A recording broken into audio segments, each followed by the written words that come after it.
Hi hello guys. இந்த வீடியோவில் இப்போ நம்ம என்ன பார்க்க போகிறோம் அப்படின்னு பார்த்தீங்கன்னா, வாழைப்பூவை வச்சு வடகறி கிரேவி எப்படி செய்கிறது அப்படின்னு சொல்லிட்டு தான் நம்ம பார்க்க போகிறோம். அதுவும் டேஸ்டான கிறிஸ்பியான கிரேவி தான் இப்போ நம்ம பார்க்க போகிறோம். வாங்க வீடியோக்குள்ளே போகலாம்.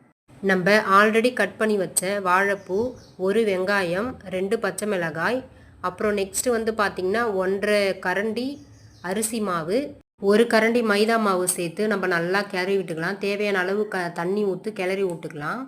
நெக்ஸ்ட்டு பார்த்திங்கன்னா ஒரு 1/2 ஸ்பூன் அளவுக்கு நம்ம மட்டன் மசாலா போட்டுக்கலாம். ஏன்னா கிரேவி வாசனையாக இருக்கிறதுக்காக நம்ம போட்டுக்கலாம். போட்டுட்டு கிளறி ஒரு 5 நிமிஷம் அதை ஊற வைக்கிறதுக்காக ஓரமாக வச்சுக்கலாம். இப்போ நம்ம இதுக்கு கிரேவி ரெடி பண்ணுறதுக்கு போகலாம் வாங்க.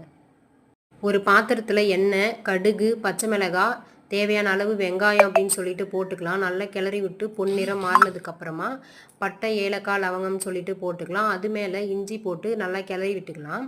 ஏன்னா இது வந்து ஃபஸ்ட்டே போட்டோம்னா நமக்கு வந்து வாசனை கொடுக்காது. அதனால் நம்ம வெங்காயத்தை வதக்கினதுக்கப்புறம் அது போட்டுக்கலாம். அப்புறம் தக்காளி போட்டு வதக்கி அதுக்கு மேலே பார்த்தீங்க அப்படின்னா மஞ்சத்தூள், காரத்தூள், மல்லித்தூள்னு சொல்லிட்டு போட்டுக்கலாம். இதுலேயுமே நீங்கள் மட்டன் மசாலா சேர்த்துக்கலாம் லைட்டாக. அப்புறம் வந்து நல்லா எண்ணெய் பிரிஞ்சு வர வரைக்கும் நம்ம வதக்கிக்கணும். உப்பு போட்டு தேவையான அளவுக்கு தண்ணி ஊற்றி இதையுமே நம்ம நல்லா கொதிக்க வைக்கணும். நல்லா ட்ரையாக கொதிக்க வச்சு வர பதத்துக்கு இறக்கி தான் நம்ம அது நெக்ஸ்ட்டு செய்ய முடியும். இப்போ வந்து இது ஒரு பக்கம் கொதிக்கட்டும். நம்ம ஆல்ரெடி ஒரு 5 மினிட்ஸ் ஊற வச்சதை எடுத்து ஆயில் சுட வச்சு அதில் போட்டு எடுத்துக்கலாம். போண்டா மாதிரி நம்ம போட்டு எடுத்துக்கலாம். அது என்ன ஷேப்பில் வருதோ அதே மாதிரியே போடுங்க. ரவுண்ட் ஷேப்பில் மட்டும் போடாதீங்க. அது எந்த ஷேப்பில் வருதோ அந்த ஷேப்பில் போட்டு நல்லா மொறுன்னு வேக வச்சு எடுத்துக்கலாம். நம்ம எடுத்து வச்ச எல்லாத்தையுமே நம்ம வச்ச கிரேவி பார்த்திங்கன்னா ஒரு சைடு நல்லாவே கொதித்து வந்துட்டுருக்கு. அது நல்லா தண்ணி வத்துற வரைக்கும் நம்ம வெயிட் பண்ணணும். இன்னும் கொஞ்சம் இருக்கிற மாவையும் எடுத்து நான் போட்டு எடுத்துக்கிட்டேன்.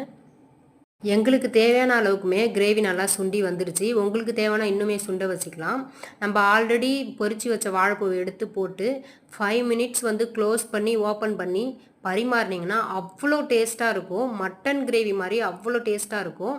இந்த வீடியோ பிடிச்சிருந்ததுன்னா லைக் அண்ட் சப்ஸ்கிரைப் பண்ணுங்கள் ஃப்ரெண்ட்ஸ். இந்த வீடியோவை நீங்கள் பார்த்துட்டு யாரெல்லாம் இந்த கிரேவி ட்ரை பண்ணுறீங்களோ ட்ரை பண்ணிவிட்டு ரிசல்ட் எப்படி இருக்குன்னு சொல்லிவிட்டு எனக்கு கமெண்டில் சொல்லுங்கள். ஏன்னா அவ்வளோ டேஸ்ட்டாக இருந்துச்சு.